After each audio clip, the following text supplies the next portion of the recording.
Welcome to the Lexicon Artists. I'm your host Ewan, and this is my lovely word master Christina. Hello. And we are back once again to talk about words and talk about amazing, wondrous words and expand our vocabularies. So, without further ado, let's learn some words. What do we have this week? This week, our first word is from my heritage. It's got the Scottish influence to it, and that word comes up a lot in Scotland, and it is dreich. Dreich. I don't know, quite giving it justice to the Scottish slang. I know my mum and dad would, but I'm a bit out of practice. But dreich is a cold and dreich and bleak, essentially. So especially of the weather, dreary and bleak. Dreary and bleak. Yeah. So Dreich, like it's almost a portmanteau of the two, but it's from a completely different language, coincidentally. It's definitely got, obviously, the Norse influence there, so it's got that real, Sounds like, Germanic. back of the throat. Yeah. Like, Like- dreich. Like in German, the word "I" is. It's got that like kind of. This Yeah. sounds like, which I still can't do well. Like, Well, I can't do a Scottish accent. My mum and dad, being Scottish, have always said Australians struggle to get that CH Back of the throat back of the sounds. throat thing, so they always notice, like, kids like Lachlan, Lachlan. and kids always called Lachlan, Yeah, and like Lockie, make Lachlan, it easier. and in Amplify. Scotland there'd be Lachlan, Lachlan. Yeah, and because like I've got loch, locks everywhere. like a lake. Loch. And so this has got that kind of twang to it. The dreich. Oh, dreich. I'm gonna get the pronunciation here. Dreich. Yeah, dreich. Yeah, you see, it is from the Germanic and the Old Norse. Mm. Well, crazy spelling for Old Norse. Yeah. Yeah. Yeah. Goodness me. Enduring and lasting. So, whenever there's a Patient. grey sky, and it's a lot of grey sky in Scotland a lot of the time, so they have a lot of usage of this word throughout the year, I imagine. A lot of perseverance, a lot of patience, sufferingness. Yeah, it just never goes away for Grind. most of the year. It's just, Drudge through.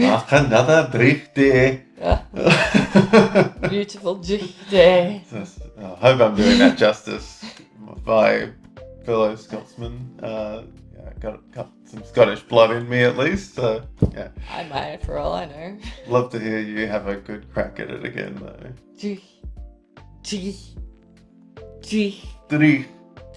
I'm still not even saying it right because I have the Australian in me, I think. Dreich. Yeah, you really got to roll your R's as well. It's just. I can't, I miss the R. It's just this is really interesting. So just to say the word is hard for some people. I really feel like I'm clearing out the throat from all loogies that were just hidden in there that I wasn't even aware of. They just shook Really free. clears out the throat passage, this one. Like the wind and the heather on the rolling hills of Scottish moors. Yeah. Well, maybe you get some of that Scottish weather in you, you'll be able to say this word a bit easier, I reckon. The torrential rainfall just hitting me in the face would just clear it out. Just hit me in the throat so hard I can finally roll my R's. Exactly. So, yeah, just one that will come up pretty often, I think, and pretty regularly. And you can use it to describe a very dull, overcast, just, those Average miserable day when you go out and you look outside and you're like, oh my god, it's so dreich. Just a wet one. I do like it when it's melancholy and overcast and just, it's like indoor weather, like reading day weather, cozy. So nice. It's a good dreich day. Exactly. Get some boring chores done on that dreich. Yeah, and indoor weather, definitely. See some usage examples here quickly. A cold, dreich, early April day. How's that? Is that a hate crime? Sorry. It's just as good Should've as warned any you. other outside of Scotland trying it, I guess. It won't be allowed in, It's a eh? hard dialect to grasp. Maybe I really do miss the 3 November days in Scotland after all. Yeah. Alright. I'll stop. Oh, the crack. So don't let your garden become dreary just because the weather is dreich. Beautiful.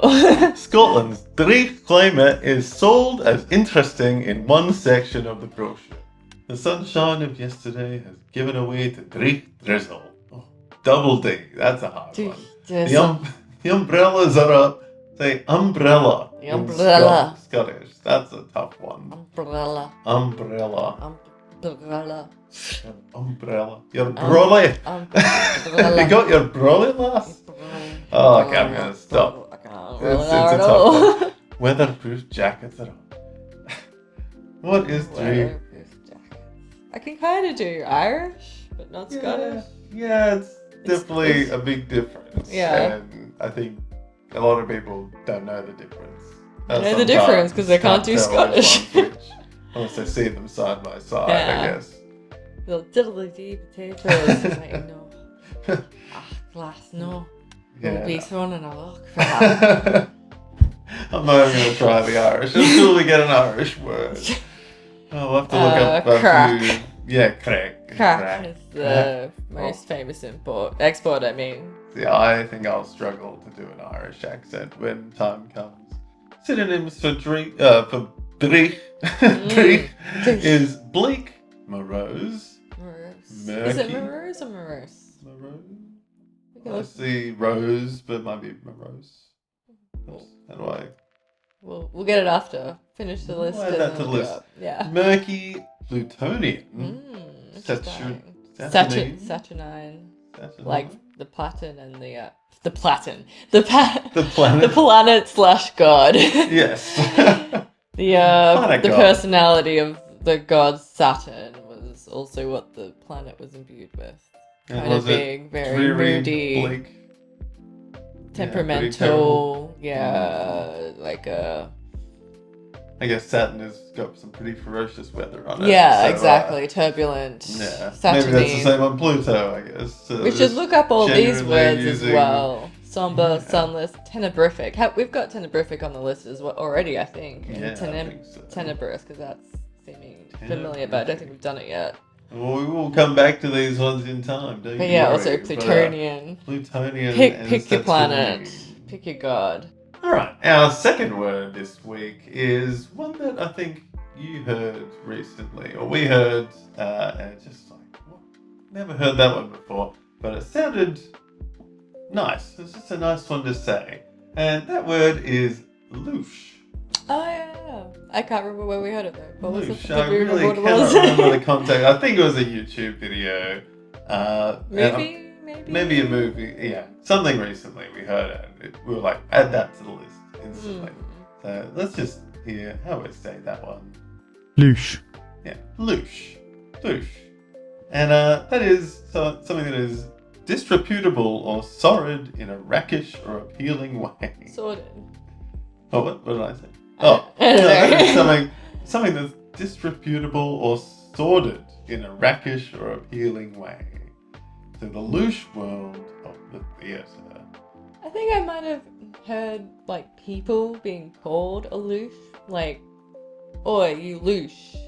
Like it's a derogative term, being a rake, a person of disrepute. I think I'd heard it like that, and I may have not clocked it being spelt like this and seen it from the French as being derived from like squinting. Yeah, squinting. So like just that kind of judgmental kind of tone to it, maybe, and. I guess so, yeah.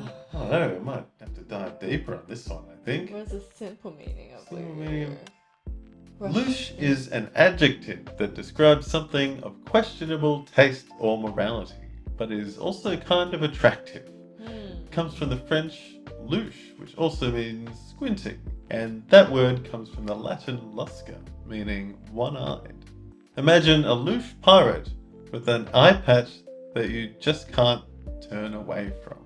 Interesting. Sort of a bad taste, guilty pleasure I'm getting from it, where it's not 100%, you know, highbrow art, but there's pleasure to be derived from the viewing of a spectacle. That's not the most reputable thing, like it's not in underbelly the of common, society. Yeah, not part of common society, as you say. Something that's quite on the outer rim and questionable, and spectacle. but to do with morality as well. So yeah, which always, I guess, changes depending on society's morals. So, like a pirate, when criminality was rampant and around and looked a particular way, and like for a while there was definitely like freak shows and stuff, and people got a huge kick out of that. Yeah, exactly. Kind of carny way or something. Or before that, even like public executions and all kinds of public displays and rituals and things to keep people entertained, the masses, you know, occupied in a variety of things that would be considered sordid and bad taste now. But then again, we do live in a time with plenty of other crap that's like that. Well, I guess that this was the beginning of real, well, not reality beginning, TV. but the classist way, and like we've always had that. It's always been around. Of different people. I guess it presents itself in different ways. Interesting one. What is a loose lifestyle? An unconventional or not respectable. Yeah.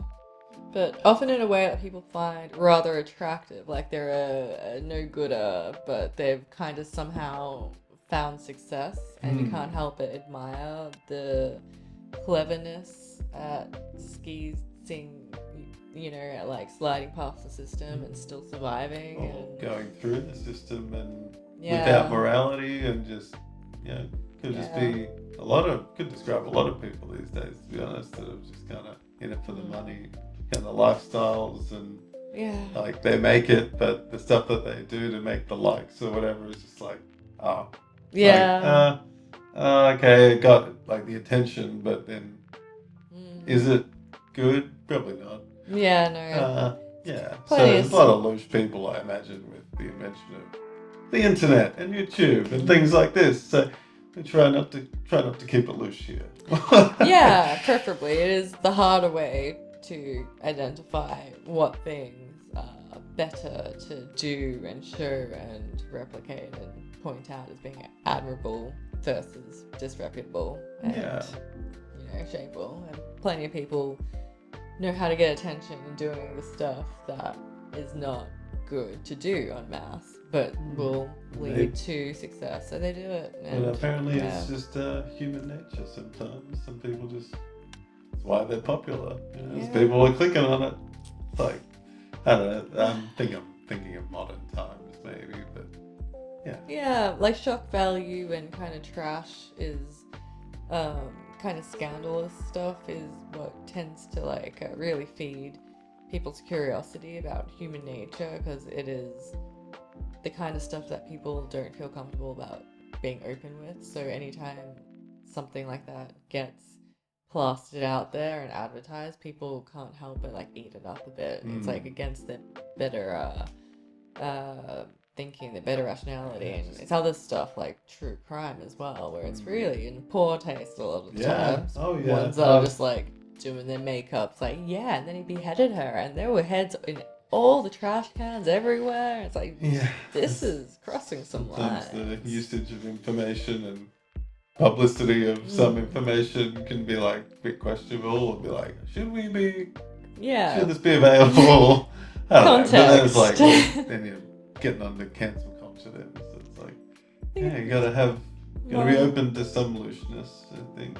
It's more about nuance and the context of how information is presented and packaged for people to consume. And there has to be a little bit of moral and ethical consideration if you're putting out something to an audience that's going to influence people a certain way. And if the values and the outcomes of the things that you're putting out in that particular manner happen to be just like really upsetting and revolting but super popular, then en masse societally it does have an effect. And that's why I think people should probably have a bit more introspection and consideration about the things they put out. Even though it can be a hindrance. Well, it seems people are using it more. Yeah, huge uptick. And maybe that's because of modern times, as we were just talking about, and I was maybe that's just- because yeah. people are just mindlessly Mhm. going away and I was gonna also bring watching up. whatever and Yeah. accepting things that maybe weren't acceptable 20 years ago or something. I don't know. I was gonna bring up the case. So like I know we want to speed through this, but the case of like Heard and Depp, where it was just like really dissected very intensely over like live over the internet and media. And just like this Just is the next day just these days. too. tabloidy and tawdry stuff. This is not, you know, something Paparazzi that people and- should be weighing in on necessarily in this manner. Like not the freaking hordes, the masses. That's while what it's a lot of ongoing. media is these Yeah. days. It's just get the cameras on them Mm. every second of the day. Yeah, it's scary to be famous, I think. It'd be Yeah, terrifying. You deal with a lot of loose people. Mm. Just people. It's an entire industry. Relentless. People probably looking to get what they can out of you in For themselves. yeah, basically. Maybe not always in the most reciprocal fashion. Yeah, well, here we are. 20. It's going down a bit now. Okay, so maybe we'll 2017. What happened there? see. It went started Yeah. going down again. We started feeling like a little bit more chill, perhaps, Yeah. after certain political Just a things. good one to chuck in Yeah. a book as well, I guess. Just a nice describing word. Alright, on to our third word of the week. And that word is a nice, happy, bright one, and that is resplendent. Resplendent. Resplendent. I'm pretty sure I'm saying that correctly. Resplendent. Yeah, resplendent. Resplendent. Resplendent. So So pretty. sounds nice and it means a nice thing. It means something that is attractive and impressive through being richly, colourful, or sumptuous. Yes, resplendently bedecked Ooh. garment and She, yeah. she Well, was yeah, resplendent in a sea green dress. Yes. It's something that's vivid and rich and Something- colourful. A bit majestic. Yeah. Yeah, just a fun word, I think. And Mm. yeah, some good similar ones there. So magnificent, Yeah. brilliant, Dazzling, dazzling, glittering. glowing. Makes me think of the sun, basically. You know, and lights. Yeah, well, Being the light source. Splendier here, or splendor means Splendidity. to glitter. Yeah. So, Splendidity. I So it's think- pretty. yeah, I think my sister must know this word, I think. Yeah, She's watching, I but don't she think it's has too a uncommon. colourful, resplendent Yeah. nature about her, and she should use this one all the time, I think, Roni. So, yeah, a fantastic word, I reckon. Just one that brings a bit of life into your day, makes it a nice, happy Shining out. vibe. It's been Ooh. around for a while, I guess. Yeah. Definitely do feel like it's a bit of an old-timey word. A bit, like I've definitely read it. Shakespeare and Yeah. a bit of other classical stuff. It's been around for a while. It's maybe, I Yeah. think Shakespeare would have been using it, I imagine. 'cause, Probably do a little search of Shakespeare using the word resplendent might come up a few times.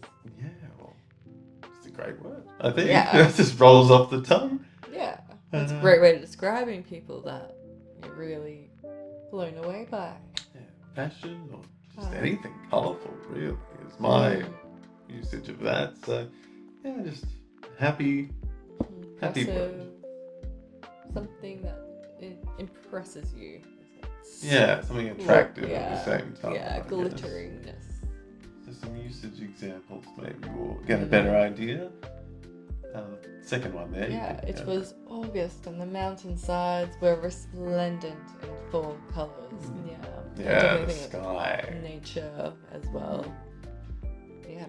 Yeah, we were just looking at the sky, and I swear the sky the other day was just a bright red, like a red Yes. lightsaber copper Yeah, it is on the glorious. horizon. It was beaming through just a bit of clouds. Mhm. I When should have there's used this word then, because that was resplendent. amazing. And There is a bit of like atmospheric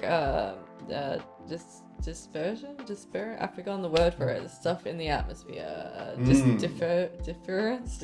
I've totally forgotten the word. I remember the Corridor Crew told like you guys the about it. like lights in the sky, like Aurora Borealis. No. and stuff, or, like, Atmospheric diffusion, I think, is the word I'm thinking of. When there's just debris in the air and the light has to land on it, like dust motes, but over huge distances. It's like not quite clouds, it's not quite mist.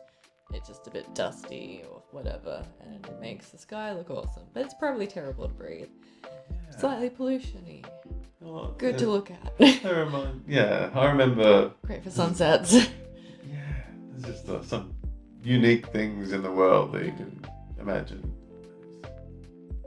Epic and resplendent in nature. I remember I used to live on the coast of Queensland, Australia, and the coral would, I don't know, it died off, and a bunch would, certain times of the year, would wash ashore, and you'd get the whole beach lit up like glitter. Like resplendent, because the moonlight would hit it and the coral would light up the beach. And it was the most magnificent thing, I think, or one of the most magnificent things I'd ever seen at the time. But it's resplendent. I would describe that as definitely, it was beautiful. So a lot of sea. Something really attractive and just unique and colourful. Cool. Nature is lit. Yeah. And so is fashion, though. So the next one is the graduates were resplendent in their gowns. Yeah, I feel more like that's them, though. Their attribute is what makes. It's not the gowns, it's their glowing nature. Yeah, colourful personalities and things as well. Yeah. And the next one there, the bride was resplendent in a meringue of epic proportions. Yeah. Ooh. Exactly how you can see that. Yeah, exactly in my mind. Yeah. Eat up that bride on top of the cake. No, she is the cake. She is the cake. You eat her with your eyes. You don't bite the bride. Colourful and attractive. Alright, let's look at a couple of similar ones. Again, we went through a couple of these, I guess. Splendid, magnificent, brilliant, glittering, I think was the main one I took from there. Transcendent, impressive, imposing, spectacular, striking, stunning, gorgeous. Yeah, so like radiant. Similar but not quite the same because they don't have the attractiveness and the colour maybe in the same thing, except for glitter. Maybe. But, it's a little bit of like a frou-frou kind of word now, I think, because it's got that slightly archaic vibe to it, having dropped in usage over the last century. Yeah. Like I still like it, but you can see why it's fallen out of fashion and people wouldn't use it as much as they would use these other similar words. Yeah, it just might not have that punch as much.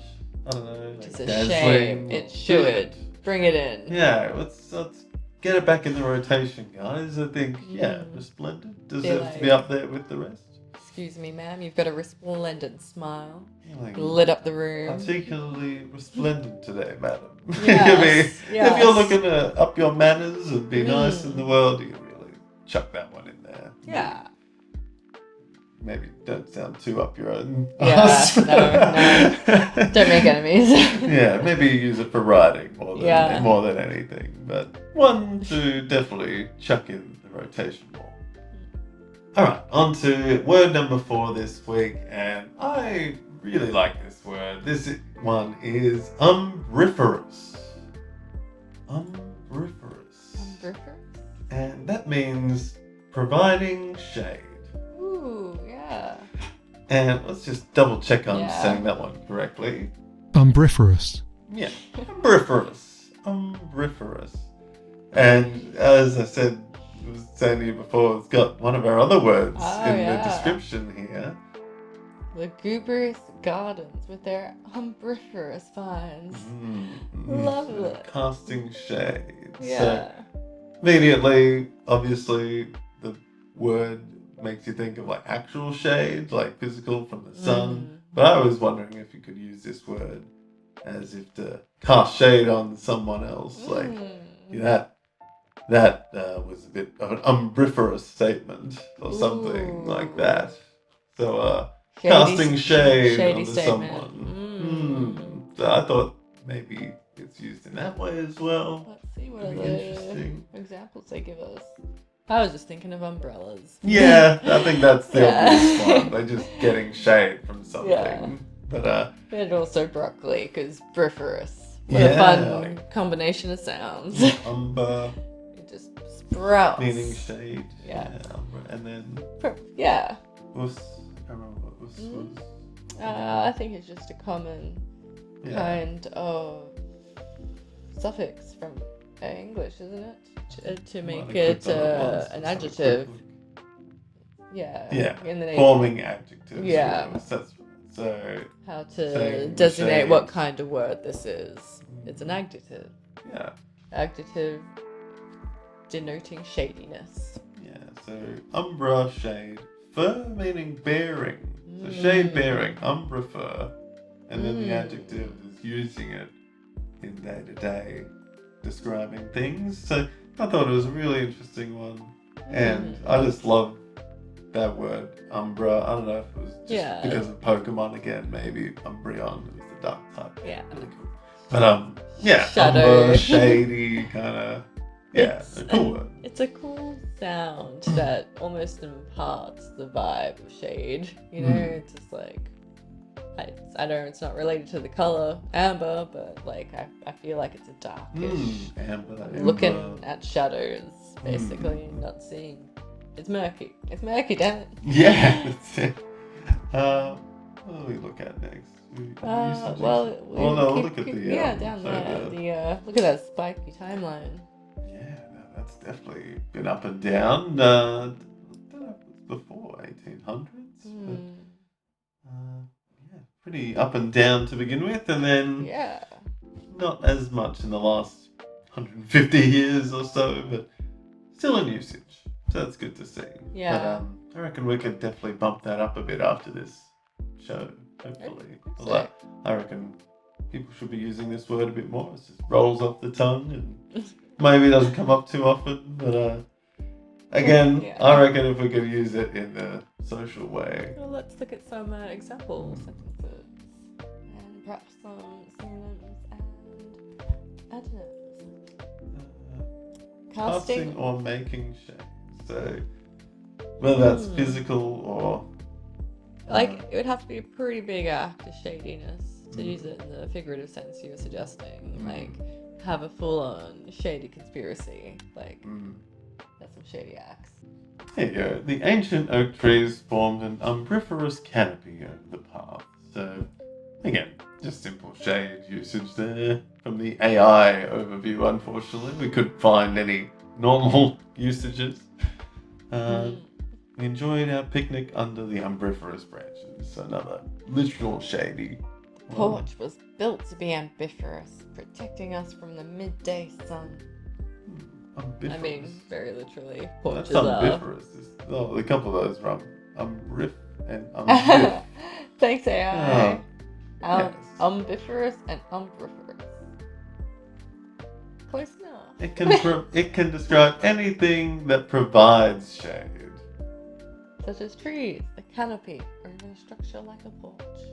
Okay, so Thanks, it's really AI. going with the literal definition there for the AI usage I as mean, well. that's the thing with words. You can do what you want with Yeah, them. You want to use it in a way that's non-literal. You can be the first to do it, and people might understand exactly what you're doing with it, and it catches on from there. That's how language evolves a lot of the time. Yeah, that's right. Meaning. So I don't see why you wouldn't use that if someone was being like, again, we might bring it back to RuPaul a bit on this show, but they are very shady people on that show. And it's they're fundamental. being a bit umbriferous, in my opinion. Just a little bit casting shade on each other. It's an inbuilt feature of reality TV, though, as well. Yes, yeah, so that was a bit scripted. But yeah, maybe you've got some shady people around. I mean, there's lots of shady people around, so they're umbriferous in nature, or they're casting their shadiness into your day-to-day life, maybe. A bit umbriferous for me. Or there's the flip side where they're shading and protecting you from harshness. Maybe it's the other kind of shade. They're throwing shade, but it's not the Shielding? shifty, yeah. Like shielding shade. Yeah, like in the literal sense where you're being protected by the sun. Yeah, Or the they're rain. her action was unperiferous, like, Yeah. or something like Perhaps. unperiferous stance. I don't know. Interesting. We can cast shade literally as well, I guess. if we It's get also in the way bearing of sun. shade. Don't forget the fur. Yes. Yeah, to be bearing shade. Hmm. Well, that's it. We do bear the shade. Being a canopy for someone. Yeah. Or be a porch. Exactly. On a hot day, you can be umbreferous to someone else. I usually try to get in the sun if you're a bit too bright, so maybe I'm a bit umbreferous sometimes. You're my umbrella. Yeah. Yeah. Umbrella. Help out people on a sunny day and be a bit more umbreferous. Onto the fully. Yeah. Oh, this can be a This quick is one. a fun one. Some people have this as a problem. Yeah, I I think we all have this as a problem as our fifth word. Our fifth word today is something everyone can relate to, I think. And that is everyone, but okay. almost everyone, especially people with large backs or big arms. I think where you can't do it. So the word is acnestus. Acnestus. Acnestus. Acnestus? Acnestus. And I don't know if I'm saying that correctly. I'm pretty sure we are. You're taking a guess. Because this is definitely an AI overview, this one. But acnestus is a noun referring to the part of the back that is difficult or impossible to scratch. Typically the area between the shoulder blade. Oh, the shoulder blades. Sorry. Yeah, between the shoulder blades. It originates from Greek words related to the spine or cheese grater and is rare, often jargony term used in anatomy or to describe something frustratingly out of reach. Acnestus. I mean, I Can you reach it? I can reach my back. So you don't have I can much put. acnestus. I'm good. I have an acnestus spot on my back. I think I just. Right in the middle. Yeah, no, I've got some pretty long fingers too, and I can't reach. No. Yeah. Yeah, I just need to be more flexible. So. The thing, most people can't do it. I just have slightly more bend, more flexibility. Especially I've seen some videos of like, this is really funny one of this guy.